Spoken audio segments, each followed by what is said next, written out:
Calculator. चलो बच्चों, तो हम लोगों ने शीट स्टार्ट करनी थी। वेटेड एवरेज के 2 क्वेश्चन थे शीट 2 में, तो पहले उसे डिस्कस कर रहे हैं। पहला question, at the time of reconstitution of a partnership firm. अच्छा, इस लाइन की भी मीनिंग है, ये मैं आपको बताऊंगा when I start with admission of a partner. Goodwill was valued on the basis of 3-year purchase of the weighted average profit of the last 4 years. ठीक है, पिछले 4 साल का प्रॉफिट पे निकालना है। The profit and losses of the preceding 4 years were इतना, बस। While valuing the goodwill of the firm, it was found that the closing stock of 2015-16 was undervalued by 2000, बस। चलो पहले इधर देखो, पहले हम तो करेंगे कैलकुलेशन ऑफ एडजस्टेड प्रॉफिट। ठीक, सबसे पहले कैलकुलेशन ऑफ एडजस्टेड प्रॉफिट करेंगे बच्चों। जरा सुनिए, 2013-14 यहां लिखता हूं, 2013-14, 14-15, 15-16, 16-17, 4 साल का प्रॉफिट दिया। हाँ जी सर दिया है। कितना कितना दिया है बेटा? ये 22,000 दिया है, ये 27,000 दिया है, ये 32,000 दिया है और ये 35,000 दिया है। Is it clear? अब इन्होंने बोला 2015-16 में the closing stock was under valued. इसकी मीनिंग समझते हो? पहले इसका मीनिंग समझो। आप थोड़ा सा छोटा सा ट्रेडिंग अकाउंट सोचिए। ठीक, हमने 2015-16 में एक ट्रेडिंग अकाउंट बनाया होगा। अब आपको ही पता है ना, जस्ट एन एग्जांपल भाई, यहां पे आता है 2 ओपनिंग स्टॉक, 2 परचेजेस। बहुत छोटा सा एग्जांपल ले रहा हूं। यहां पे आता है सेल्स और बच्चों यहां आता है क्लोजिंग स्टॉक। जानते हो भैया? फिगर्स ले लेते हैं। 10,000, 50,000, 1,50,000, 20,000। ठीक, अगर हम इसको देखें तो मेरा ग्रॉस प्रॉफिट आएगा। तुम बोलोगे हाँ सर आएगा।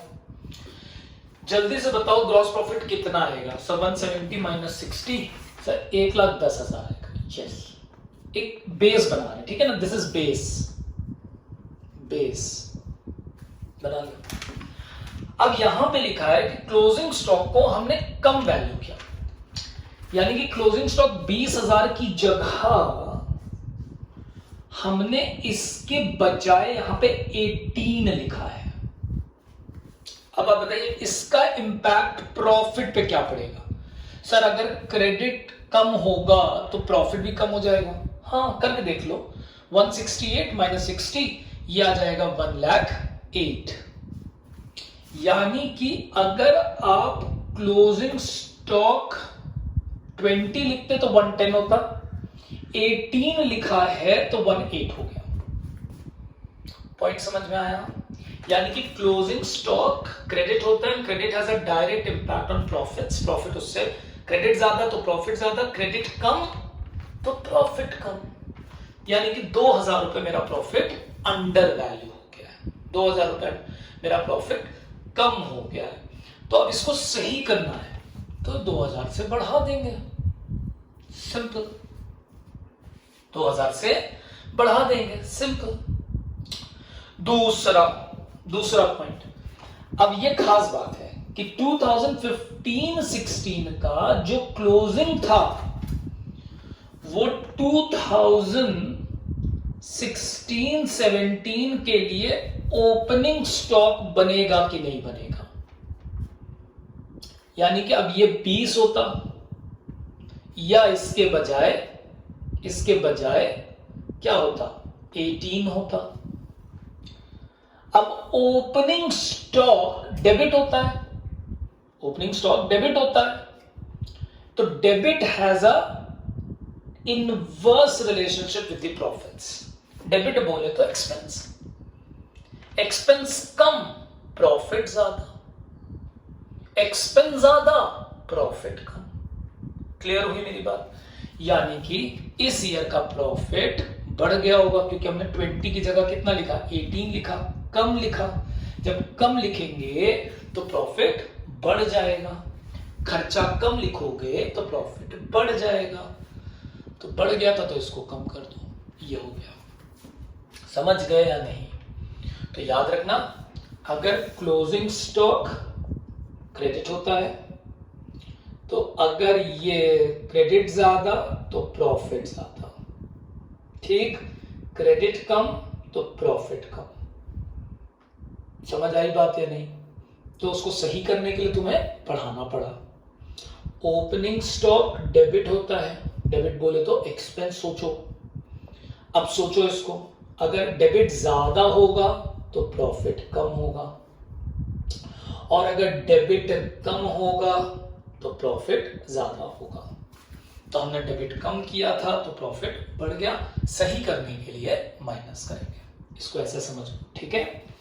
अब जल्दी से बताओ सर, हो गया सर, ये तो वही रहेगा, यस सर, ये भी वही रहेगा, यस, ये 34 हो जाएगा, यस, ये 33 हो जाएगा। ये कौन सा प्रॉफिट आ गया सर? ये हमारा एडजस्टेड प्रॉफिट आ गया। वेरी गुड, हटा दूं ये सब? तो अब एडजस्टेड प्रॉफिट पे काम कर लेते हैं खटाक से, जल्दी से दौड़ के। आ जाओ बच्चों, एडजस्टेड प्रॉफिट ले लिया? यस सर ले लिया। मैं यहीं पे वेटेड लगा दूं, यहीं लगा दूं वेट? सर लगा दीजिए। अच्छा, तो ये हमारा प्रॉफिट आ गया। अब हम इसका वेट लगाएंगे। वेट तो असेंडिंग ऑर्डर में लगता है, 1 2 3 4। तो इसका प्रोडक्ट लेंगे। प्रोडक्ट कैसे लेंगे? सो मल्टीप्लाई करते हैं सर, करो। 22 आएगा सर, दूसरा 54 आएगा सर, यस, तीसरा 1,02,000 आएगा सर, वेरी गुड। फिर इसके बाद 4 3 12, 4 3 12, 1,32,000 आएगा सर। विकास जी कर रहे हैं, अभी सुबह का टाइम है थोड़ा।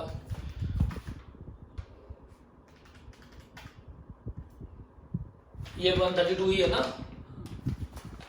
ये टोटल आया 3,10,000 और टोटल वेट 4 3 7 2 9 1 10। समझ आ रही बात? तो अब ये आईसी सैंपल पेपर का क्वेश्चन था। तो let's hope for the best. So the goodwill of the firm, पहले मन लगा के फॉर्मूला लिखो जैसा बोर्ड कहता है। Total product divided by total weight multiplied by number of years purchased. ये फॉर्मूला है जो कि काउंसिल ने अपनी गाइडलाइंस में दिया है, तो वैसे ही लिखना, ठीक है, एग्जाम में भी। अब चलो आगे चलते हैं। तो total product is 3,10,000 divided by total weight 10 multiplied by number of year purchase, 3 year purchase. लो भाई, पहले ये सॉल्व कर लो फिर ये करो। चलो बताओ कितना आएगा। विकास भैया बताने जा रहे हैं बहुत मन लगा के 93,000। Goodwill of the firm will be 93,000 answer है। तो ये था तुम्हारे शीट का क्वेश्चन नंबर 1। अब करेंगे मेरे बच्चों शीट का क्वेश्चन नंबर 2।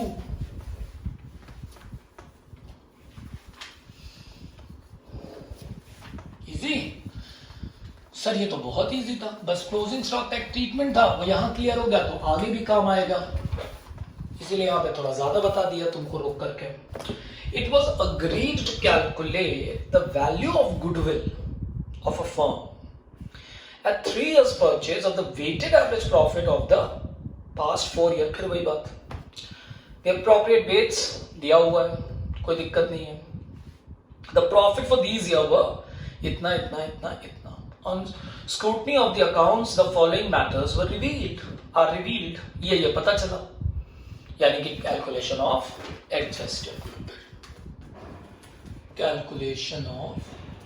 एडजस्टेड प्रॉफिट फिर से आएगा। हाँ जी सर फिर से आएगा। 4 साल 2012, 2013, 2014, 2015, 4 साल। Yes sir. प्रॉफिट्स लिख लूं पहले तो, देखो क्या क्या दिया। एक दिया 20,200, हाँ जी सर। दूसरा दिया 24,800, हाँ जी सर। तीसरा दिया 20 और फिर दिया है 30। समझ आ गया? 20 और 30। यस सर, आ गया। On scrutiny of the following, on 1st December 2013, अब 1st December 2013 का मतलब हो गया 31st March 2014 वाले ईयर में। A major repair was made in respect of the plant incurring 6,000, which amount was charged to revenue. अच्छा, capital expenditure या major repair treated as revenue, right? Capital expenditure treated as revenue भी लिख सकते हैं। कब हुआ था बेटा? सर ये दिसंबर 2013 में हुआ, यानी कि मार्च 2013 के बाद हुआ, इस ईयर में हुआ है। हाँ जी सर, समझ रहे ना, ईयर पहचान लेते हैं ना, गलती तो नहीं होती। कितने का मेजर रिपेयर सर? 6,000 का था सर। अच्छा, तो 6,000 हमने अपनी प्रॉफिट कम कर दिया था, अब 6,000 से प्रॉफिट बढ़ा देंगे। एक्सपेंस मान लिया था, असेट था, कहानी खत्म हुई। The paid sum is agreed to be capitalised for goodwill, कर दिया capital, subject to an adjustment of depreciation on 10% on reducing balance method. लो भाई, डेप्रिसिएशन ऑन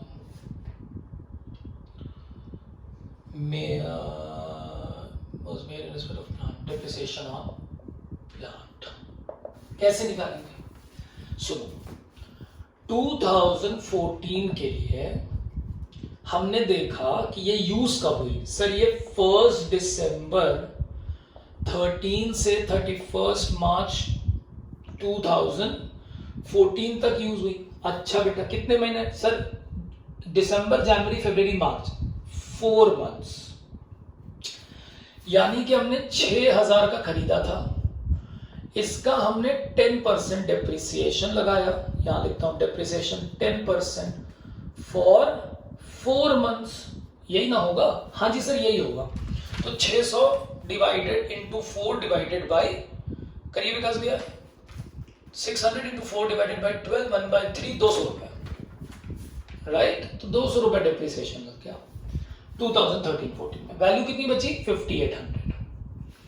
अब अगर स्ट्रेट लाइन मेथड होता तो अगले साल 600 लगता, लेकिन 1 अप्रैल 2014 से 31 मार्च 2015 WDV मेथड है, तो डेप्रिसिएशन लगेगा 10%, 580। अच्छा, तो डेप्रिसिएशन जल्दी से बताओ, यहां पे कितना लगा? Sir 200, very good. और यहां पे कितना लगा? Sir 580, very good. Point clear हुआ या नहीं? सर एकदम क्लियर हो गया। पढ़ा हुआ पॉइंट है पहले से, डेप्रिसिएशन पहले भी पढ़ा हुआ पॉइंट था, वही रिपीट हुआ है।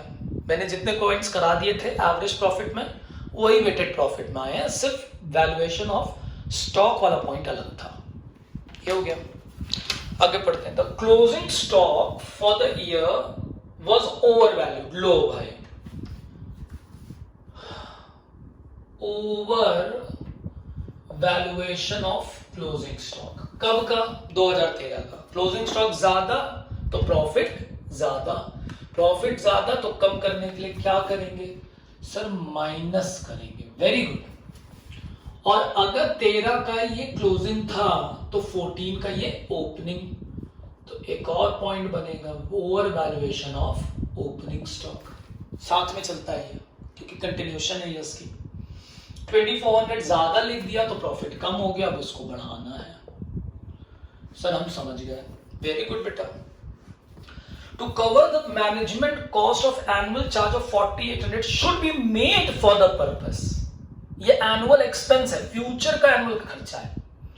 अब अगर एवरेज प्रॉफिट का क्वेश्चन होता तो हम इसको एवरेज में से माइनस करते एक बार, क्योंकि वेटेड एवरेज का क्वेश्चन है तो आपको इसे हर साल लेस करके दिखाना पड़ेगा, ठीक है। तो मैं लिख रहा हूं एनुअल मैनेजमेंट एक्सपेंस। कितना था annual management expense? Sir 4800 sir.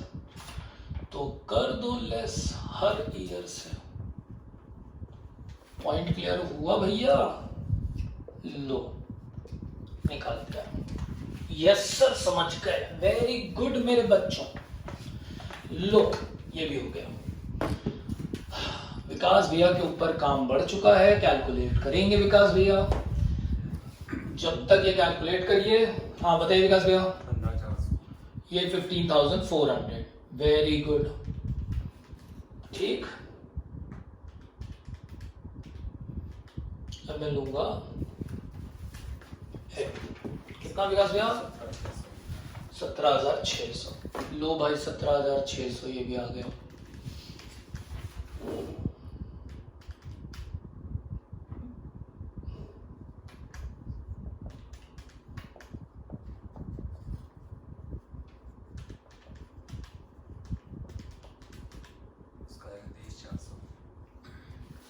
तेईस 23,400।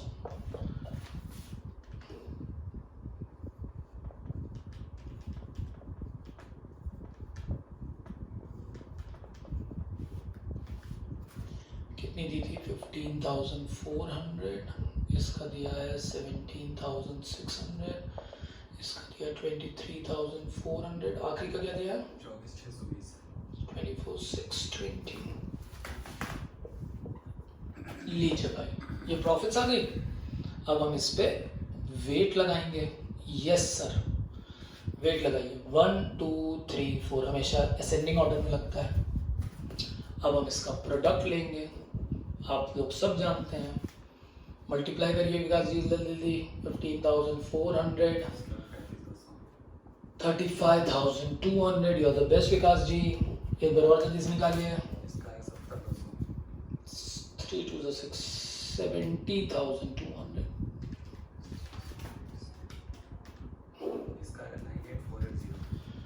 98,480। विकास भैया ध्यान रखिएगा, गड़बड़ नहीं होना चाहिए। 10 बताइए टोटल, ठीक है। Calculation of goodwill of the firm की निकाल रहे हैं, ठीक है। क्या फॉर्मूला था sir? Total product divided by total weight into number of years. Very good. हाँ विकास जी। 219,280 करके देख लेते हैं।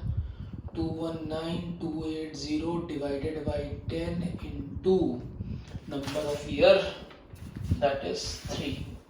विकास जी आंसर निकाल के बताइए कितना है? 65784। लो मेरे बच्चों काम हो गया पूरा, समझ गए? अच्छा सुनो ध्यान रखना, फिर से बता रहा हूं। एनुअल मेंटेनेंस चार्ज मैनेजमेंट खर्चा हमने सबसे इसलिए लेस किया क्योंकि वेटेड एवरेज है। अगर ये क्वेश्चन नॉर्मल सिंपल एवरेज का होता तो हम उसको हर बार ना लेस करते, एवरेज से एक बार लेस करते। सर हम उसमें क्या हर बार लेस नहीं कर सकते? कर सकते हो, अप टू यू, कर सकते हो, ठीक है। ये वाला थोड़ा दोनों को अलग अलग रखेंगे तो दिक्कत कम आती है। तो कॉपी करें। This is your sheet 2 is completed, right? Thank you.